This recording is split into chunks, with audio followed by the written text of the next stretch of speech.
તો નમસ્કાર બધા મિત્રોને રામનવમીની હાર્દિક શુભકામના।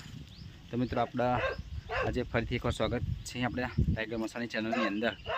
તો મિત્રો આપણે કઠલાલની અંદર સુપ્રસિદ્ધ ચમત્કારી મંદિર જે હનુમાન દાદાનું આવેલું છે મિત્રો। એક મૂર્તિ છે મિત્રો, એટલે કે પથ્થરની મૂર્તિ છે પણ ચમત્કારી મંદિર છે। આપણે એના દર્શન કરવા મિત્રો આવે છે આજે। તો તમને બતાવું, આ છે પીપળના ઝાડ નીચે હનુમાન દાદા સાક્ષાત બિરાજમાન છે મિત્રો એની ગાડી।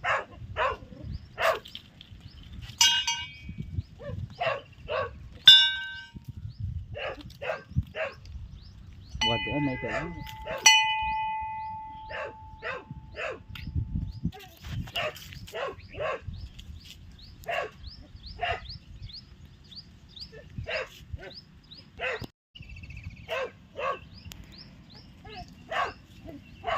આપણે જય હનુમાન દાદા।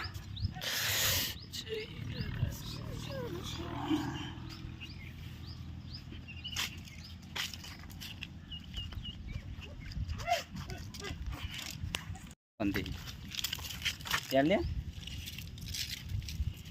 कर दिया चलो।